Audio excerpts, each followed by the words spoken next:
Hi, I'm going to make a short version of the last two videos I did about uh, entitled COVID-19 Way Overblown.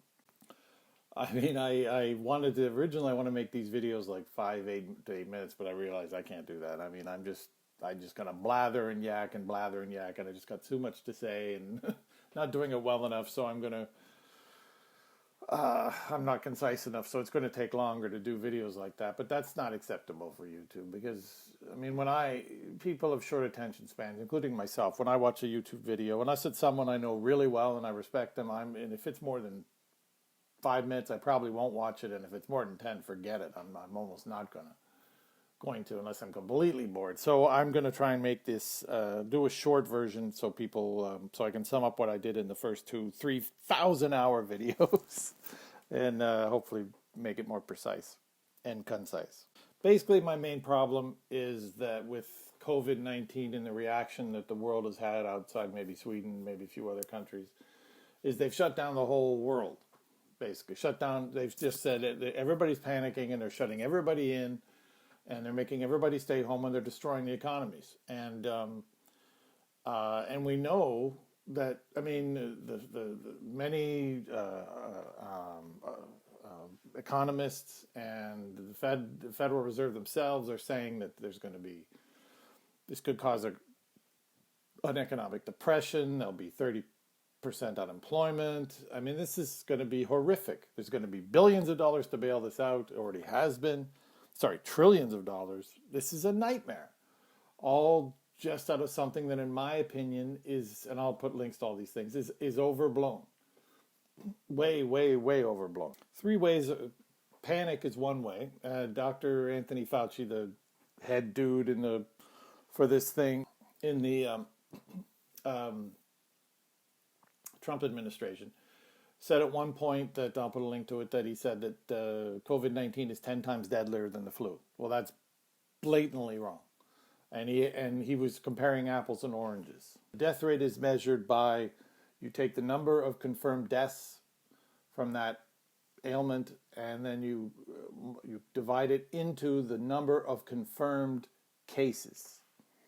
Now, that's the way that the present death rate is being done for COVID-19. They're taking the known cases and dividing it into, or known deaths or believed deaths, and dividing it into known cases.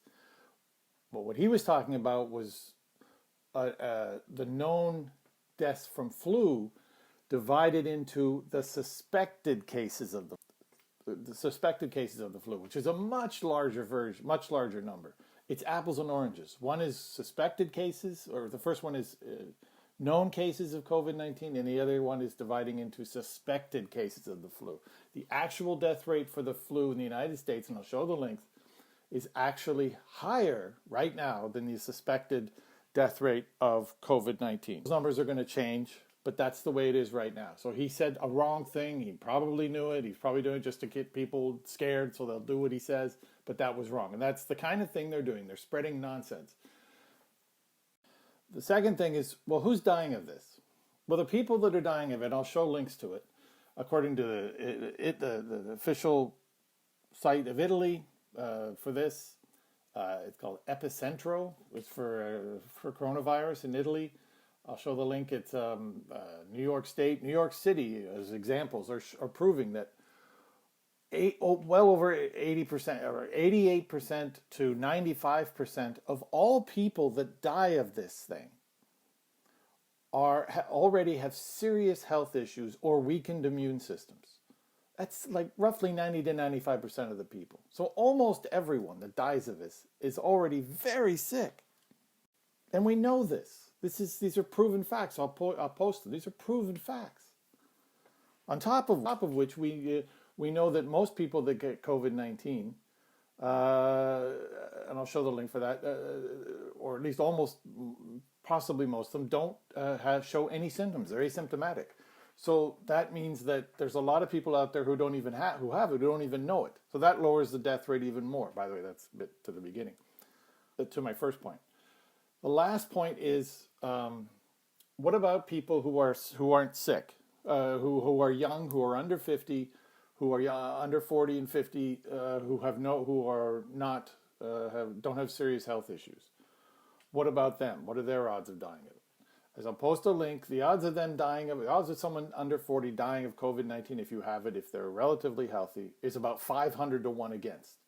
The odds in one of the other videos, I said the odds of dying in a car accident are about 300 to 1 against. I was wrong. According to a link to the National Safety Council, and I'll post that, the odds of dying in a motor vehicle crash are 1 in 106. So that means, and the odds of dying, even if you're under 50, 49 or under, and you're relatively healthy, if you get COVID-19, the odds of you dying are between 40 and 49 or 250 to 1 against.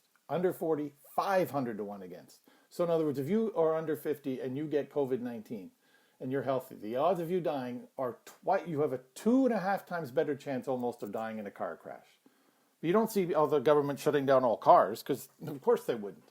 So this thing is massively overblown. What I'm saying should have happened is that they quarantine the people that are in, and they've known about these statistics for months, certainly for many, many, many weeks.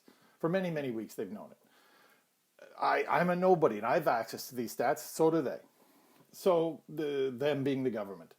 And instead of shutting everything down and panicking and shutting everything down, they should just be taking people who are vulnerable, who have serious health issues and very weakened immune systems, and quarantine them, ask them to self-quarantine and provide money for them if they need it. And let everybody else who has a far better chance of dying in a car crash than they do of dying of this thing, let them lead their normal lives. This is all I'm saying should happen, but they're not doing this. And this is why I'm saying it's overblown. That's the short version. Thank you very much. Bye.